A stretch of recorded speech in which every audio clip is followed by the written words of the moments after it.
I used to think that the most dangerous part of my night was the 3 cups of coffee I drank just to stay awake through my coding deadlines. But I was wrong. The real danger was the person who had been standing on the other side of my apartment door for 20 minutes without making a single sound. It started at exactly 2:15 in the morning, a time when the rest of the apartment complex is buried in a deep, heavy silence that makes every creak of the floorboards sound like a gunshot. I was sitting in the glow of my dual monitors, my eyes burning from the blue light, when my phone vibrated on the desk with a call from a restricted number. Normally, I would never answer a private caller in the middle of the night, but I was expecting a delivery of some urgent hardware components, and I thought maybe the driver was lost in the maze of the parking lot. When I picked up, there was nothing but the sound of someone breathing. A slow, rhythmic, and incredibly calm sound that didn't belong to a frustrated delivery driver. "Hello?" I said, my voice sounding thin and nervous in the empty room, but the person on the other end didn't respond for several seconds. Finally, a man spoke in a voice that was barely a whisper, yet it felt like he was standing right behind my chair, whispering directly into my ear. "You really should be more careful about leaving your curtains open when the lights are on inside, because from the sidewalk, I can see exactly what you're working on." My heart dropped into my stomach as I slowly turned my head toward the large window that overlooks the street, realizing that he was right. I was a perfect silhouette against the dark night. I stood up quickly and pulled the blinds shut, my hands shaking so much that the plastic slats rattled against the glass like chattering teeth. "Who is this? If this is a joke, it isn't funny, and I'm hanging up now," I stammered, trying to sound braver than I felt. But the caller just let out a soft, dry chuckle that made the hair on my arms stand up. "Don't hang up yet, because I'm actually here to deliver that package you've been waiting for, though I think we both know it isn't just computer parts," he said, his voice becoming colder and more focused. I told him I hadn't ordered anything that required a midnight drop-off, but he interrupted me by describing the interior of my apartment with terrifying accuracy. He mentioned the stack of books on my coffee table, the specific brand of my mountain bike leaning against the wall, and the fact that my front door was only secured by a single, flimsy deadbolt. How could he know these things unless he had been watching me for days, or worse, unless he was looking through a window I hadn't covered yet? The realization hit me that I wasn't just being pranked. I was being hunted by someone who had studied my environment and knew my vulnerabilities better than I did. I moved toward the front door, keeping my footsteps as silent as possible on the carpet, and I looked through the tiny fisheye lens of the peephole. The hallway outside was dimly lit by a flickering yellow bulb, and at first, it looked completely empty, which offered me a fleeting moment of relief. But then, I saw it. A shadow, long and distorted, stretching across the carpet from the corner of the hallway where the stairs are located. Someone was standing just out of sight, tucked into the recessed doorway of the utility closet, waiting for me to decide what to do next. I went back to the phone, my voice a frantic whisper now, asking him what he wanted and why he was doing this to me. "I just want the drive, the one you finished encrypting yesterday afternoon, and if you hand it over now, I'll leave without making this a messy night for both of us." I felt a surge of cold terror because I realized then that this wasn't a random stalker. This was someone professional who knew about the freelance security work I did for private firms. The drive he was talking about contained sensitive data that could ruin lives if it fell into the wrong hands, and I knew that leaving quietly was likely a lie to get me to open the door. I backed away from the door, my mind racing through every possible exit, but I lived on the 3rd floor and the fire escape was located in the kitchen, right next to the window he had been watching. If I tried to climb out, I would be a sitting duck, and if I stayed here, it was only a matter of time before he decided that waiting was no longer necessary. The caller stayed on the line, the silence between us filled with the hum of my computer fans and the heavy thudding of my pulse in my temples. "I'm calling the police," I whispered, hoping the threat would be enough to make him vanish into the night, but his response was immediate and chillingly confident. "Go ahead and try, but by the time they dispatch a car to this side of town, I'll already be inside, and you'll be wishing you had just opened the door when I asked nicely." I heard a faint metallic click from the hallway, the unmistakable sound of a lockpick being inserted into the cylinder of my front door. He wasn't even hiding it anymore. He was coming in, and he was doing it with the calm precision of someone who had done this 100 times before. I ran to the kitchen and grabbed the heaviest knife I could find, but my hands were so slick with sweat that I could barely maintain a grip on the handle. I needed a better plan, something that would use the very technology one had been working on to give me a fighting chance against a physical threat. I remembered that I had set up a series of smart home routines for a client's testing phase, and my entire apartment was wired with high-decibel internal alarms and strobe lights that were meant to deter intruders. I dove back to my desk, my fingers flying across the keyboard as I bypassed the standard interface to trigger the emergency lockdown script I had written. The phone was still on the desk, and I could hear the man on the other end starting to exert more pressure on the door, the wood beginning to groan under the strain. "You're making a mistake," he said, his voice losing its calm edge and turning into something much more jagged and predatory. I hit the enter key just as the deadbolt gave way with a sickening crack, and the front door swung open into the dark entryway. Suddenly, the apartment was flooded with a blinding, rhythmic strobe light that pulsed at a frequency designed to cause disorientation and nausea. At the same time, for hidden speakers blasted a high-pitched security siren that was so loud it felt like a physical weight pressing against my eardrums. I saw a figure in the doorway, dressed in dark clothing and a tactical mask, stagger backward as the sensory overload hit him like a physical blow. He tried to raise a hand to shield his eyes, but the strobe light made it impossible for him to track movement or even see where the walls were. I didn't wait to see if he would recover. I grabbed my laptop and the encrypted drive, and I bolted toward the kitchen fire escape while the alarm continued to scream. I scrambled down the metal stairs, the cold air hitting my face as I reached the ground level, and ran toward the main road where I knew there would be streetlights and witnesses. I didn't look back until I reached a 24-hour gas station 2 blocks away, my lungs burning and my heart feeling like it was about to burst out of my chest. I called the actual police from the station, and within minutes, 3 patrol cars were racing toward my apartment complex with their sirens wailing. When they arrived, the man was gone, but he had left behind a professional lock-picking kit and a single, unspent round of ammunition on my welcome mat. A silent promise that he hadn't expected me to fight back. I stayed in a hotel for the next week, and I never worked on a sensitive contract from my home address ever again. I still jump every time my phone vibrates in the middle of the night, wondering if the next call will be another delivery from someone who knows exactly where I'm sitting. The silence of a dead engine on a deserted highway is a specific kind of heavy, a weight that settles into your bones the moment the headlights flicker and die. I was 3 hours into a cross-country drive, surrounded by nothing but the obsidian darkness of the high desert and the skeletal silhouettes of Joshua trees, when my car gave a final, pathetic shudder and rolled to a stop on the narrow shoulder.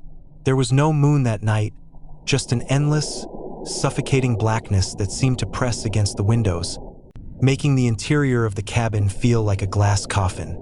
I checked my phone, seeing only a single, fluctuating bar of service, and I felt that first sharp prickle of unease crawl up my spine as I realized how far I was from the nearest town. I dialed the number for my roadside assistance, but instead of the usual automated menu or the cheerful voice of a dispatcher, the line connected with a burst of static that sounded like dry leaves skittering across pavement. "Is anyone there? I'm broken down on Highway 62, about 20 miles east of the junction," I said, my voice echoing strangely in the small space of the car. For a long moment, there was nothing but that rhythmic, scratching static, and then a man's voice broke through, low and gravelly, like he hadn't spoken to another soul in years. "I know exactly where you are, Marcus. I've been watching your taillights fade for the last 10 miles, waiting for that alternator to finally give up the ghost."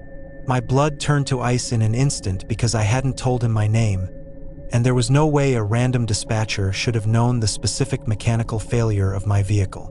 I pulled the phone away from my ear to look at the screen, making sure I hadn't accidentally dialed a contact, but the display still showed the official assistance number. "How do you know my name? Who is this?" I asked, my hand tightening on the steering wheel until my knuckles turned white in the dim glow of the dashboard clock. The man on the other end let out a slow, wet breath that made me shudder, a sound of pure, patient hunger. "It doesn't matter how I know, Marcus. What matters is that your battery is at 12%, your fuel tank is nearly empty, and you locked your doors the second I mentioned your name. But we both know those locks won't do much if I decide to use the heavy-duty winch on the front of my truck."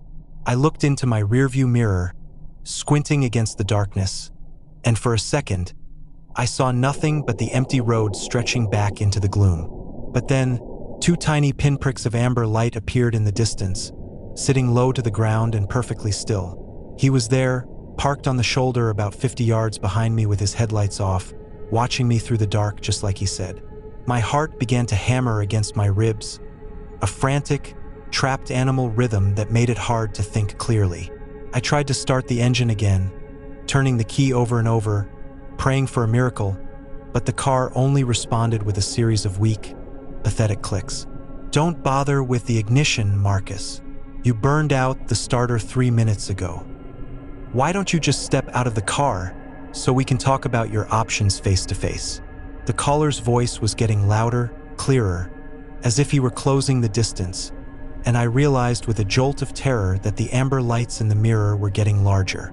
He was coasting toward me in neutral, letting the slight incline of the road bring his massive, darkened truck right up to my rear bumper.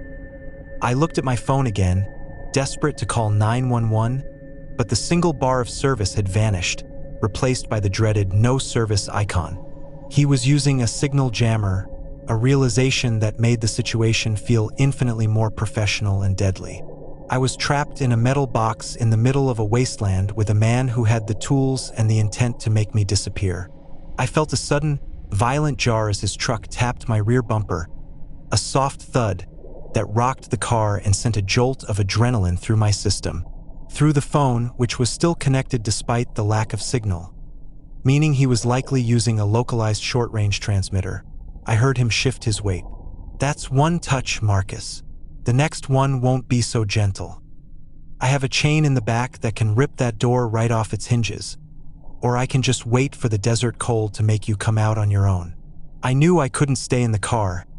It was a trap, a stationary target that he could toy with at his leisure. I looked to my right, toward the vast, open desert filled with rocks and scrub brush, and I knew my only chance was to disappear into the darkness before he turned his high beams on. I grabbed my heavy Maglite flashlight and a small pocket knife. My movements hurried and clumsy as the fear began to cloud my judgment. I waited for him to speak again, for his attention to be focused on his words, and then I slowly pulled the handle of the passenger door. "Where are you going, Marcus? It's a long walk to nowhere, and I have thermal optics that can see your heat signature from half a mile away."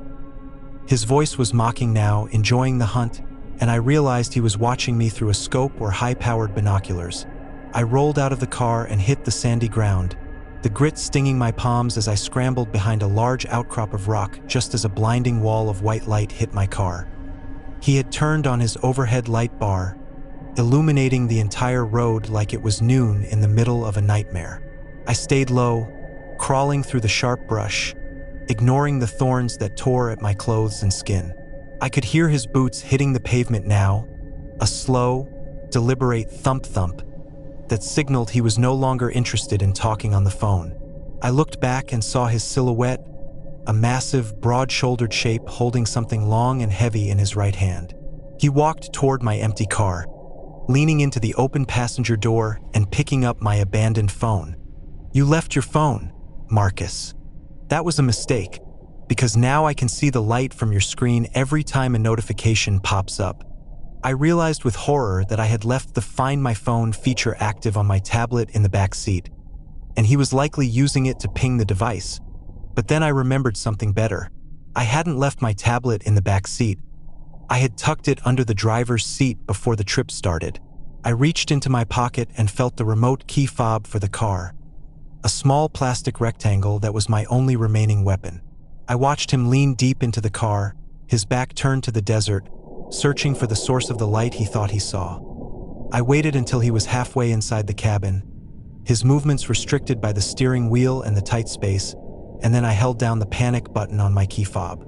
The car didn't start, but the alarm system, powered by a separate reserve, erupted in a deafening rhythmic blare of the horn and flashing lights.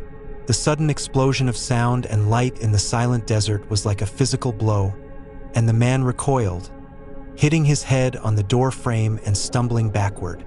In that moment of confusion, I didn't run away. I ran toward his truck, which was still idling quietly behind my car. The door was unlocked, the engine humming with the power of a vehicle meant for heavy work. I jumped into the driver's seat, slammed the door, and locked it just as he scrambled to his feet, his face twisted in a mask of pure, unadulterated rage.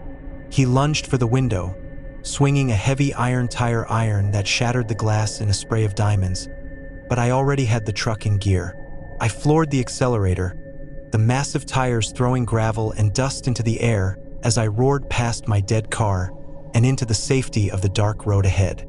I drove for 10 miles without looking back, my hands shaking so hard I could barely steer, until I finally saw the glowing neon sign of a truck stop in the distance. I left his truck running in the middle of the lot and ran inside, shouting for someone to call the police. They never found him that night, only my abandoned car and a set of heavy footprints that led deep into the desert and then simply stopped, as if he had vanished back into the shadows he came from. I have spent a lot of my life in transient places, but there is something uniquely soul-crushing about a budget motel at 3 in the morning when the only light comes from the flickering neon sign outside and the static on a television you can't seem to turn off. I was staying at the Sleep Well Inn off Interstate 80, a place where the carpet smelled of stale cigarettes and the walls were thin enough to hear the whistling breath of the guest in the next room. I was drifting into a shallow, uneasy sleep when the bedside landline began to ring, a shrill, piercing sound that felt like a needle stabbing into my brain. I fumbled for the receiver in the dark, my heart racing before I even checked the time, and a voice that sounded like smooth sandpaper greeted me immediately. "This is the front desk. We have an emergency situation in the North Wing and need all guests to evacuate their rooms immediately due to a confirmed gas leak in the ventilation system." The voice was calm, professional, and had that clipped tone of someone who had been trained to handle a crisis without causing a panic. But something felt fundamentally wrong about the silence in the hallway. I sat up, my bare feet hitting the cold, industrial carpet, and I asked the man if the fire department was already on the scene because I hadn't heard any sirens. "They are staged at the main entrance, sir, but we are clearing the floors one by one to avoid a bottleneck at the stairwells. So please, grab your essentials and exit through your back sliding door toward the perimeter fence."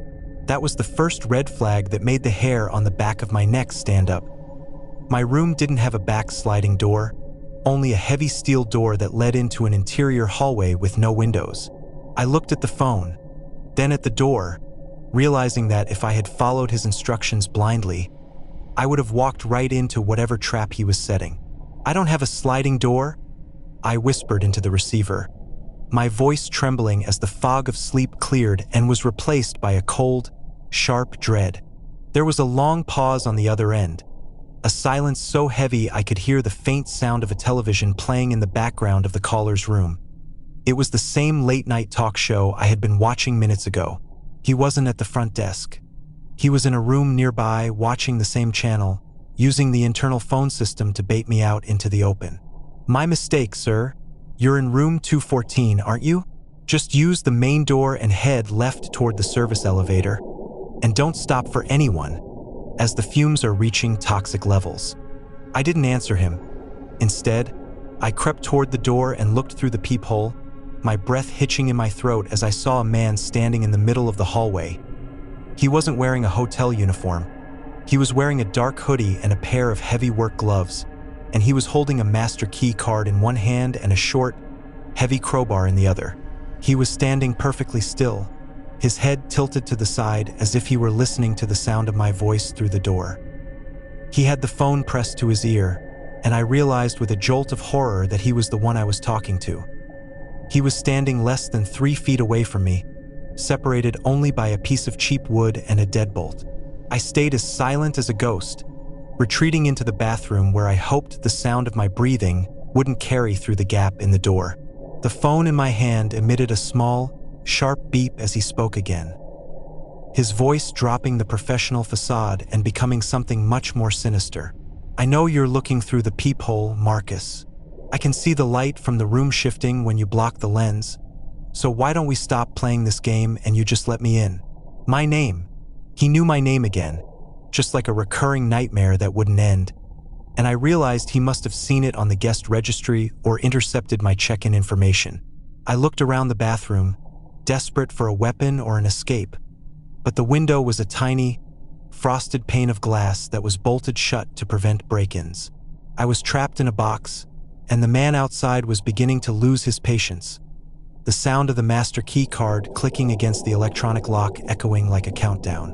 The gas leak was a nice touch, wasn't it? Most people just run right out into my arms, but you're a bit more cautious, aren't you? That's okay. I like a challenge. I heard the electronic lock beep, a green light flashing on the other side, but the deadbolt held firm, the metal groaning as he threw his shoulder against the door. He wasn't trying to be quiet anymore. He was throwing his full weight into it, and I knew the wooden frame wouldn't last more than a few hits. I grabbed the heavy porcelain lid off the back of the toilet tank, my fingers straining under the weight of it, and I stood by the bathroom door, waiting for the inevitable breach. I needed him to think I was still on the phone, still terrified and paralyzed, so I took a deep breath and spoke into the receiver one last time. "Please, I have money in my wallet on the table. Just take it and leave me alone. I won't tell anyone what you look like." I heard him laugh, a jagged, unpleasant sound that came both through the phone and through the door at the same time. "It was never about the money, Marcus. You have something much more valuable on that laptop of yours, and my employers don't like leaving witnesses when they recover lost property." The door frame splintered with a deafening crack, the wood flying into the room as the door swung open, hitting the wall with a violent thud. I watched from the shadows of the bathroom as the man stepped into the room, his eyes scanning the bed and the desk, his crowbar raised and ready to strike. He moved toward the laptop, which was sitting open on the desk, its screen glowing like a beacon in the dark room. This was my only chance. He was distracted by the prize, his back turned to the bathroom door as he reached for the computer. I lunged out of the darkness, swinging the heavy porcelain lid with every ounce of strength I had left, fueled by a mixture of pure terror and the instinct to survive. The lid connected with the side of his head with a sickening clunk, and he crumpled to the floor like a sack of stones, the crowbar clattering across the carpet. I didn't wait to see if he was breathing. I grabbed my shoes and my keys, and I bolted out of the room, sprinting down the hallway toward the lobby. I didn't take the elevator. I took the stairs 3 at a time, my heart feeling like it was going to burst through my ribs as I burst into the lobby. The night clerk was fast asleep behind the bulletproof glass, his head back and his mouth open, completely oblivious to the life or death struggle happening just 1 floor above him. I pounded on the glass until he jumped awake, his eyes wide with confusion as I screamed for him to call the police and lock the main doors. By the time the authorities arrived, the room was empty, the man having vanished into the night just as quickly as he had appeared. They found a sophisticated signal interceptor plugged into the hotel's phone line in the room next to mine, a device that allowed him to spoof the front desk's extension and listen to private calls. I never found out who his employers were, but I spent the next year moving from city to city, never staying in the same place for more than 2 nights, and I never, ever answer a hotel phone after midnight.